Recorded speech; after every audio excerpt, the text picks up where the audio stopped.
Welcome to Voices in Scrubs, a podcast that provides a safe space to heal, share, and connect. Here we amplify the voices of nurses and navigate the journey from burnout to resilience.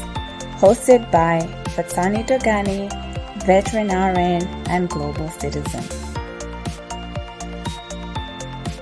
Hi everyone, and welcome to the Voices in Scrubs podcast. I am super excited today to be able to speak to a very dear friend of mine who's been in the healthcare career for over 27 years. Highly qualified, super intelligent, Monase Chibambo Swanigan is here with me today to share her nursing journey. She is a DNP and she has an extensive history in the nursing field. Lots to share. She's very involved in philanthropy. So she does a lot for charity and so involved in our community for Malawians here in the USA and also in Malawi itself. It just gives me great pleasure to be able to sit down with her today to gather a little bit more of what her background is and to share what she's currently working on, what her journey has been like, and just any lessons she has for us. So, ladies and gentlemen, welcome to Voices in Scrubs and welcome, Monase. How are you doing today?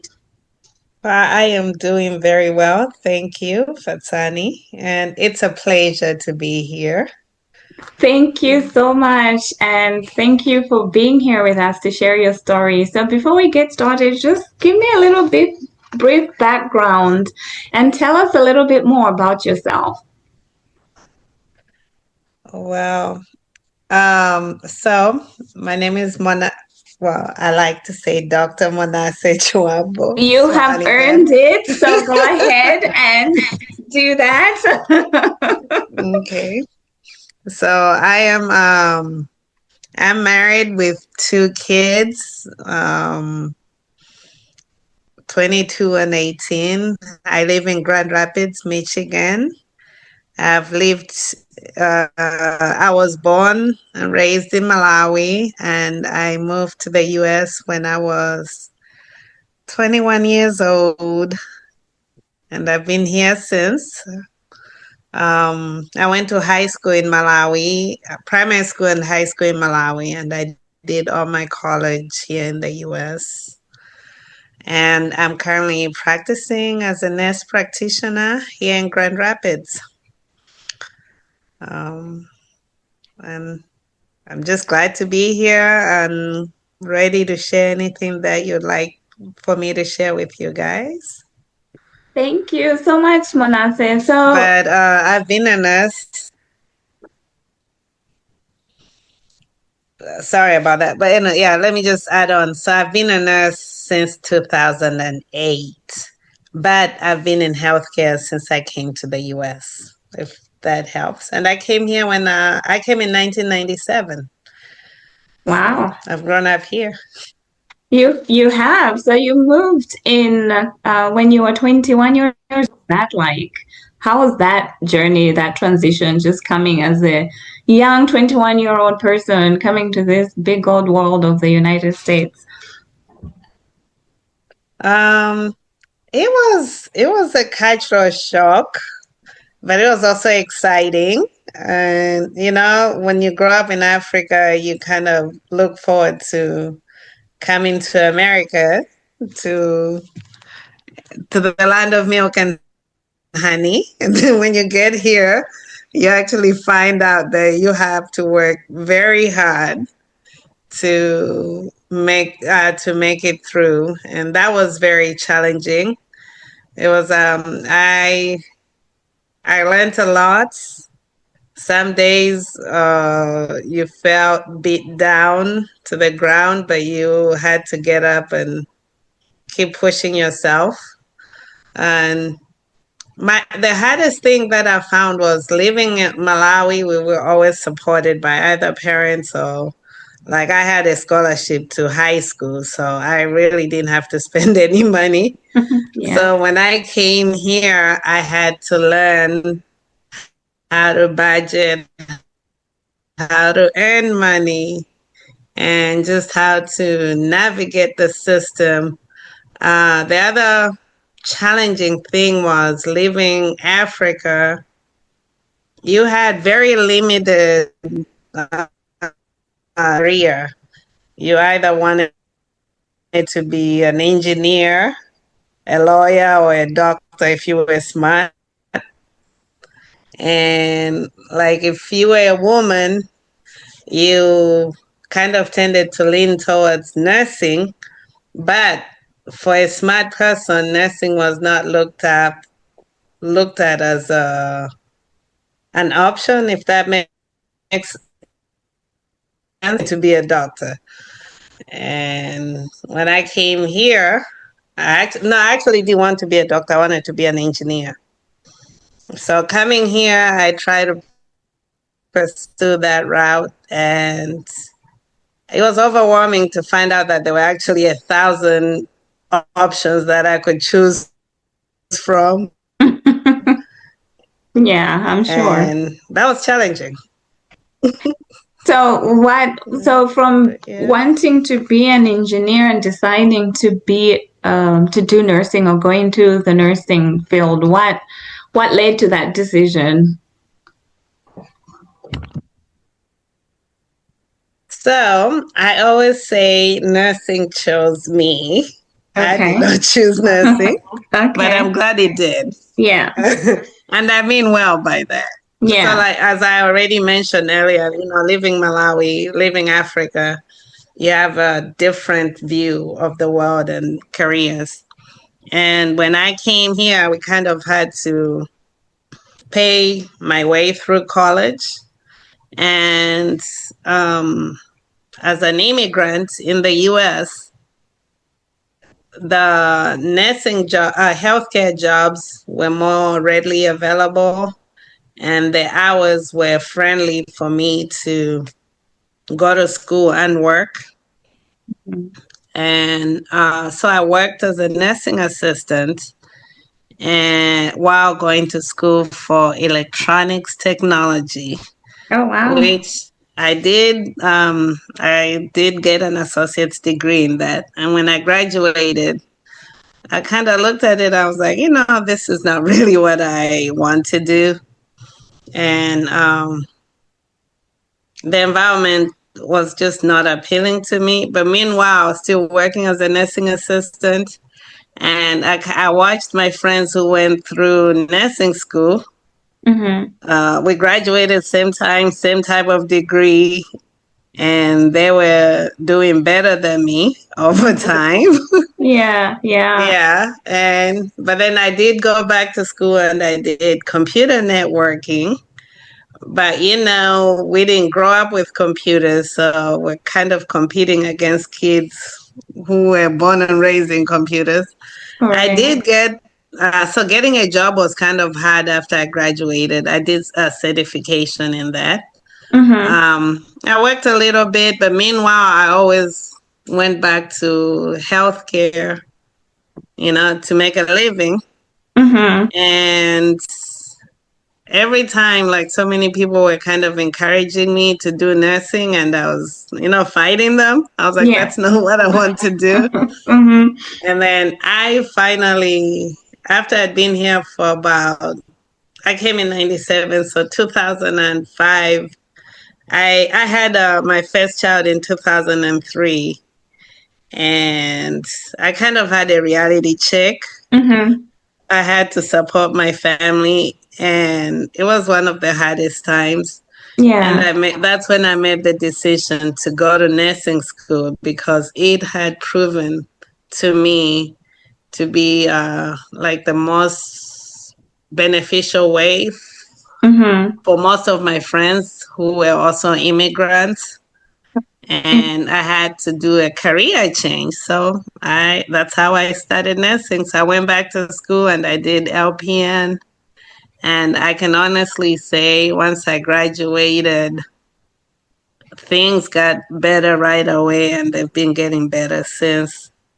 And from that point, I decided to do to pursue nursing as a career and just do it well. That is so interesting because I came across an article by Elizabeth Gilbert, and she was talking about life in general and how our decisions are categorized into career, job, hobbies, and a calling. So in terms of your nursing career, because I think for me, most times it does jump into the category because a big part of why I am in nursing is to be able to have a job, income, to be able to provide. But it also moves and weaves from job, career to, it's interesting that nursing aspect is job, career to calling. How does nursing fit into your life now, considering that the initial decision was to provide for family, and now you've been in that career and you are now doctor, in terms of you've gone on to do further studies. How has that transition been, or how do you see yourself weaving through those categories of life? So nursing is definitely a calling. Mm-hmm. And that's why I always say nursing chose me. Okay. Because when I worked as a nursing assistant, I actually really enjoyed providing care to providing care to the people. And I was always looking for solutions to help my patients get better. Mm-hmm. So, and that was one of the most frustrating things why I actually had to go back to school and do nursing. Okay. Because I wanted to provide better care, be part of the solution, like I said. So just as I've been going on, I feel like I'm in a much better place right now. Mm-hmm. And I look at myself as a scientist. Yeah. So to be able to be part of the community to improve nursing care it's a very big privilege for me, and I actually enjoy it. And the other thing that I like is there are like so many avenues of nursing. Mm-hmm. And yeah, I love where I'm at, and I'm continually discovering new things about myself. So like people always want to know, what do you want, or like what kind of nursing do you want to practice? And I always say I'm actually very open to any specialty. I always give myself a chance. I'll get in, and if I don't like it, I'll get out. Okay. But usually everything that I've touched, I've enjoyed, and I've just tried to become better at it. So I've specialized in infectious diseases, and I helped with manage hepatitis and HIV care. And, you and I know, coming from Malawi is one of the hardest hit areas. But at the same time, being a nurse and being in that environment, I've actually found out that Malawi has made great strides in improving HIV care, and they're like in the leading, they're part of the leaders of improving care worldwide. They've done multiple studies, and to be able to be in a position to understand that and even contribute to that, right. I feel that's a calling. I've provided hepatitis C care. What else have I done? Right now, I work in mental health. I provide treatment for depression. Mm-hmm. So the opportunities are endless, and just to be present is definitely a calling. And I'm able to provide for my family. That is for sure. That is to be applauded. You have done so well to get to the level of doing your doctorate and now impacting change. What do you feel has been the biggest lesson you've learned through going transitioning from a CNA to an LPN to a nurse, and then now to that high DNP level, and the amount of hours it takes and the sacrifices to study at that level. What has been the biggest lesson if you were to speak to someone new getting into the profession and to encourage them? What advice would you give them in terms of sticking the path? Because I feel like nothing happens overnight. The journey can be long. What is one thing that has kept you going and willing to even go back to school and do the studying? Because that's not always an easy decision. Yeah. I always say one thing that really helped me is I asked a lot of questions. I did a lot of research. And I was lucky to have good mentors in my life. Mm-hmm. And one of special people who really helped me, and I just feel like it's the right thing to do, is I had a friend, my cousin friend, Dr. Nyirango. Mm-hmm. And unfortunately,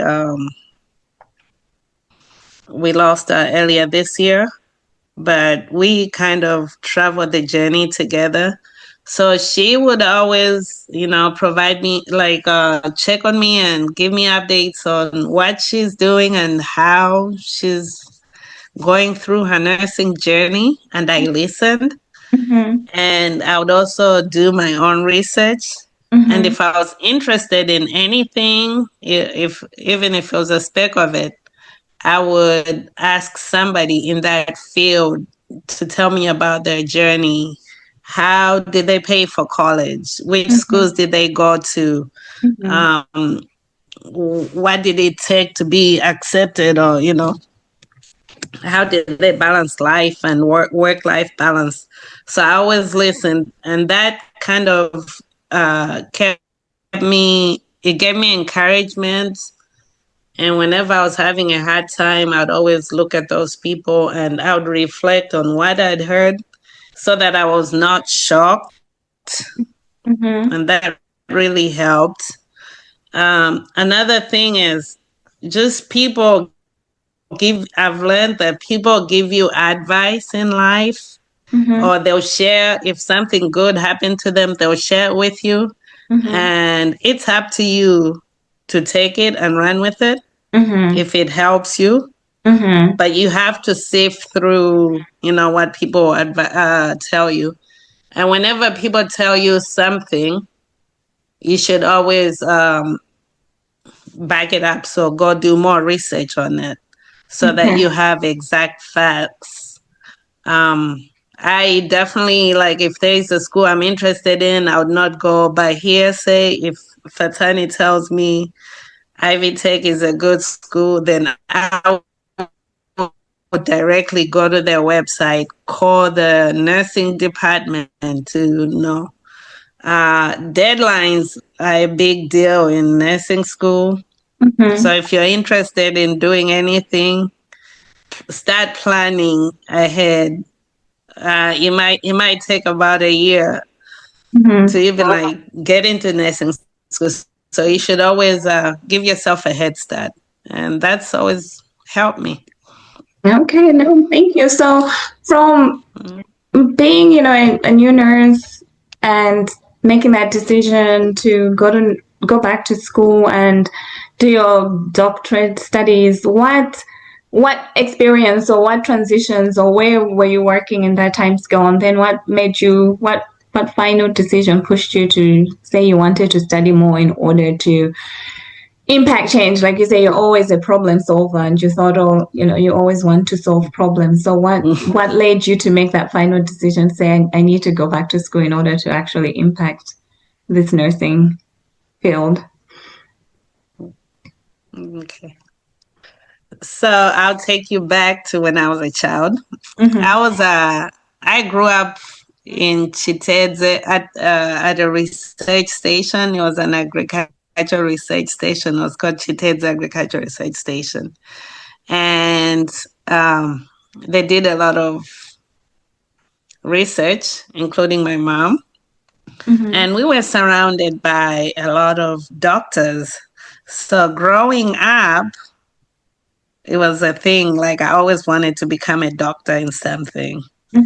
So that was always in the back of my mind. Okay. And when I went back to nursing, it took a minute. Like I said, at first I went in just to, make a living. But then I had to make a decision that if this is the path I want to do it all the way and get a terminal degree. So I always wanted to do that. Okay. But in between, life happened. And I felt like when I first came to the US, I was always like working and going to school. So it was always kind of, a little bit of, it was a struggle because you have to, and raise a family. So after I completed my bachelor's degree in 2011, I decided to focus on family for a while and just be present. And meanwhile, I knew I always wanted to go back for my doctorate.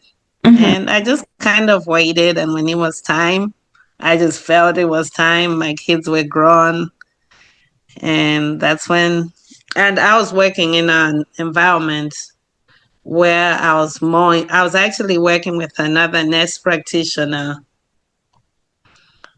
who, like I said, I always asked a lot of questions. So just working with her, I was working in the infectious disease office and just working with her and just watching what she was doing and how she was impacting the world. Then I got really inspired to do that. So that's when I followed that path. Yeah. No, that's congratulations for sticking to it. So how was the journey to get into graduate school? Like how many applications did you have to do, or were you one of those special people that just got into the first school you applied to? Okay. So don't make me laugh. But it wasn't difficult. Okay. I had a couple options that I was interested in. Now, if you know me, I'm a really bad procrastinator. That's my baseline. And so it took me a minute from the time that I decided to apply. From the time that I wanted to apply, by the time I was applying, I didn't have too many choices. But I found out that one of the schools near my school, in my town, was encouraging holistic applications for minorities. Okay. And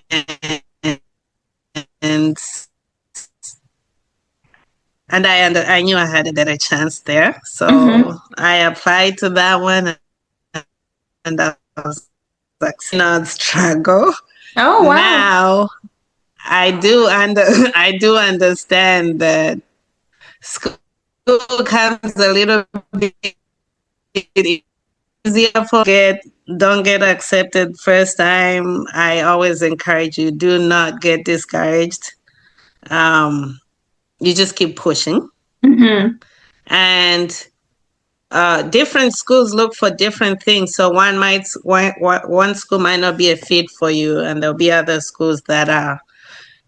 But I kind of looked at the one thing that was hard for me was getting selling myself to the school, learning how to write that personal statement. After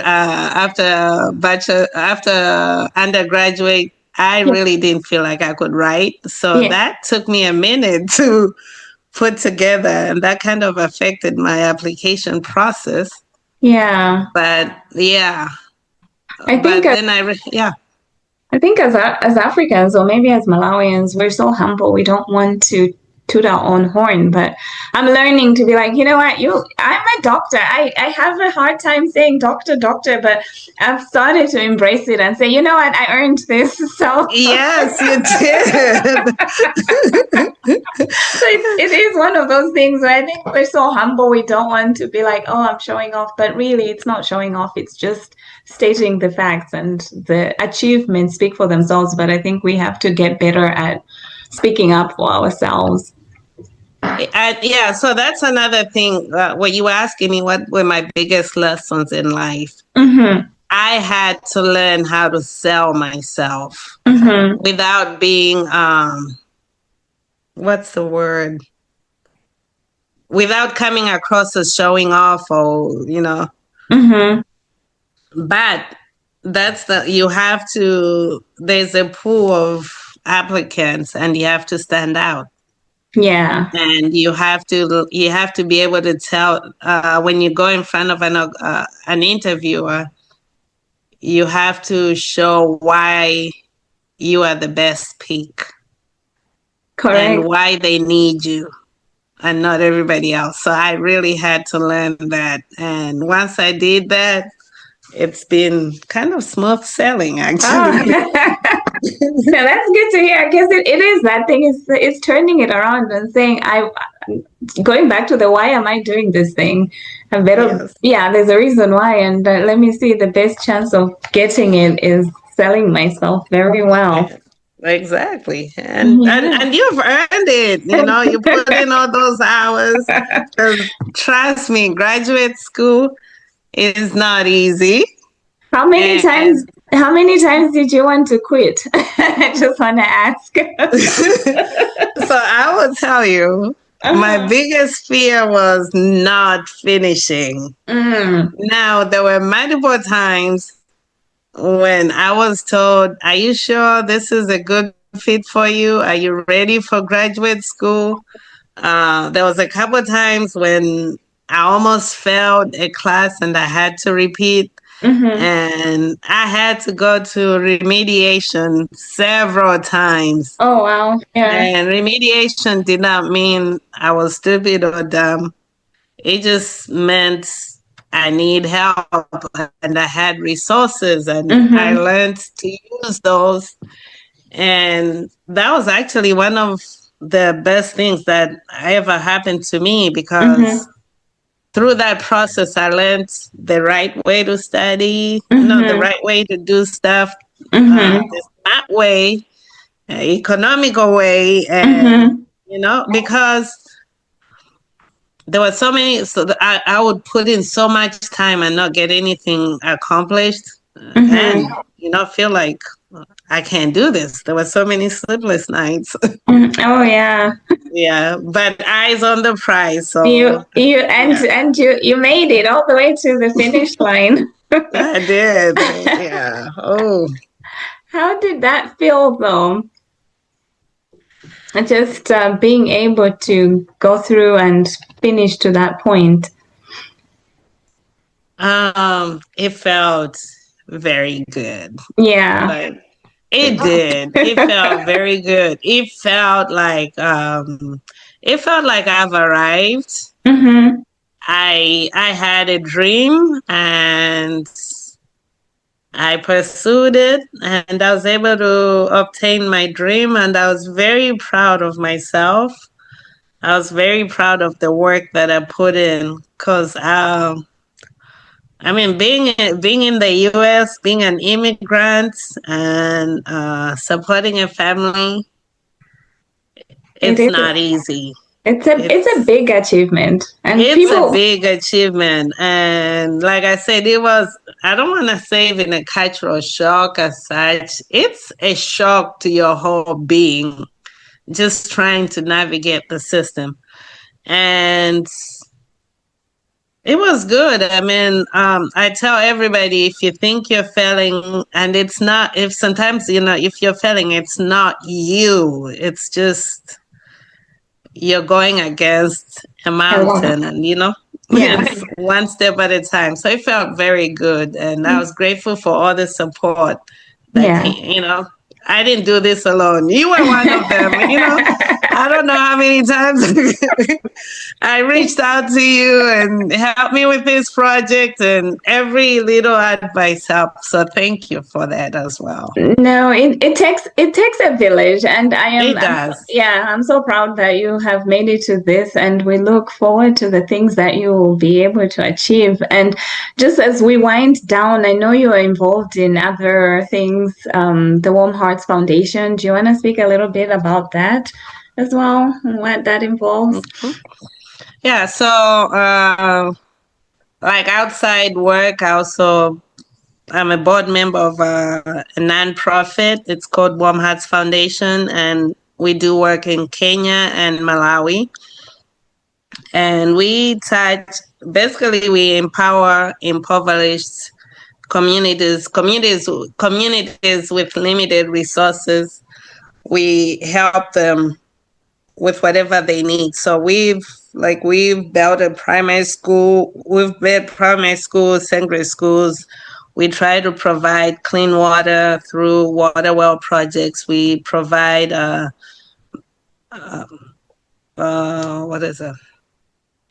we provide sanitary pads to young girls so they can stay in school. Like we have a Keep Girls in School initiative that we support. And we also provide free ultrasound services to pregnant women in remote areas.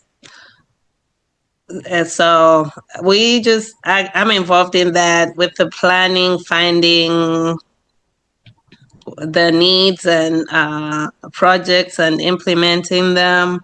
Mm-hmm. And through that, I'm actually really interested in working on the providing ultrasound for pregnant women in Malawi and making sure that every pregnant woman is able to get at least one ultrasound during their pregnancy. Oh, wow. That's amazing. So I want to focus on that and see how I can help more in that area as a nurse. Okay. Yeah. And how can people support you? Like, how can people find out more about your organization, the foundation that you're involved with?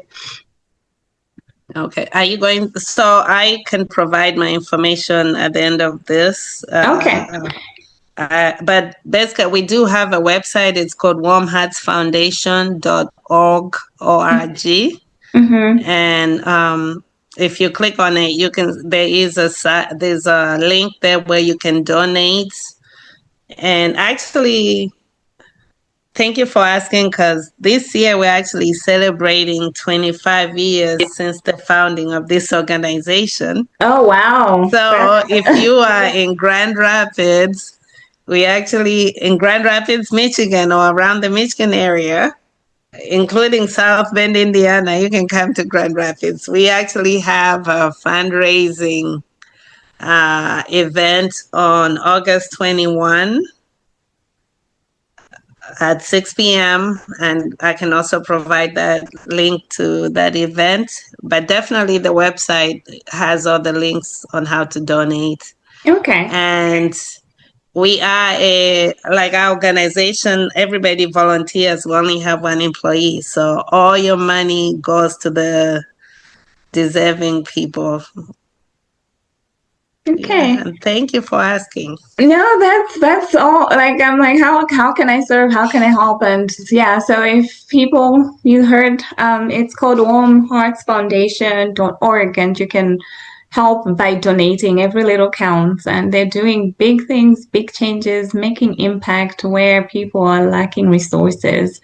So, I'm going to wind down and just ask one final question. What advice would you give 21-year-old Dr. Monase coming into the US? What advice, having lived through it, and now you are Dr. Monase, and if you were that little girl coming back here again, what advice would you give her? Just as, anyone that young, what advice would you give them? So first and foremost, at 21, don't beat yourself up if you don't know what you want to be in life. Just be open to opportunities listen to people who've been here and like literally just talk to a lot of people, do your research and keep pushing. It's gonna get hard before it gets easier. But lean on your community and just make friends and keep pushing. Be resilient. Yeah, I think No, that's it. And don't thank give up. Thank you. Thank you so much for taking the time to come up here and speak. I will probably do more follow up as your organization grows and we can link up and do more if you're open to just doing more interviews so that we can share more with our audience. I think there's a lot to unpack still, but having gone through over this, we can go and unpack other, like there's so many other pieces that we can speak and expand on. So I would love it if you would be willing to come back again next time to speak about other aspects of your journey. Well, thank you. Thank you so much for inviting me back. I would love to come back. And right. one last thing, actually, before I leave, I'm also like, after going through this journey, I'm trying to explore how I can help fellow nurses. And it's a learning process. It really like you is. and I understand.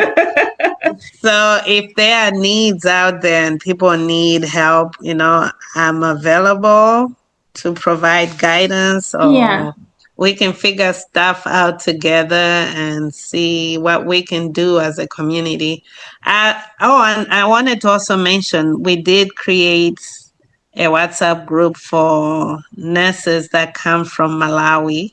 And I would like to continue inviting all nursing students and all nurses from Malawi to join that group. And like you said, see what we can do together. So maybe the next time we meet, we can talk about that group and see what we can do, as well as talk about Warm Hearts Foundation.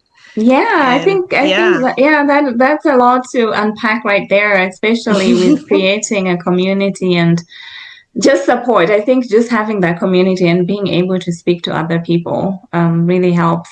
When I was going through my doctorate journey, I nearly quit, but I didn't have a community. But I think I just had that resilience. Like I didn't have a scholarship, so there was so much money already in it. I had no choice but to continue and finish. But I think if you have a community around you, it's so much easier to get through the tough journeys. So that would be, I think we can do more with that organization. I can see one day doing a conference, Malawian nurses in the US, and I would love that. Like, trust me, that's like one of my goals out there. Like, and of course, on that advice thing, attend as many nursing conferences as you can. So. There you have it. Attend as many conferences as you can. That's one of the advice that's been given. It has been a wonderful experience in having this insightful conversation with Dr. Monase Chibambo. And I am going to go ahead and give out the information for the organization, the Warm Hearts Foundation, on the bio section of this episode.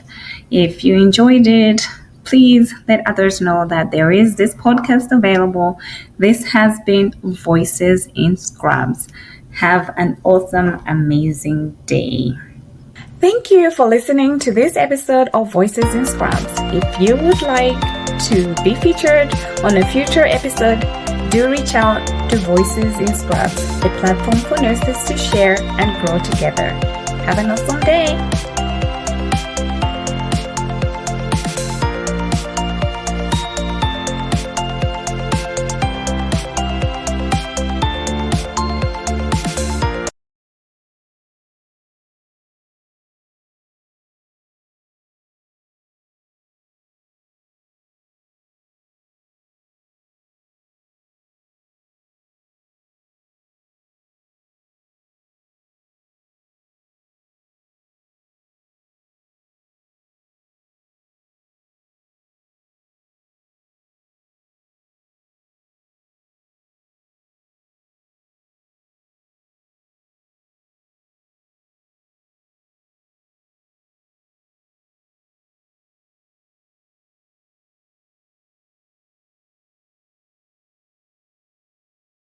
Thank you for listening to this episode of Voices in Scrubs. If you would like to be featured on a future episode, do reach out to Voices in Scrubs, a platform for nurses to share and grow together.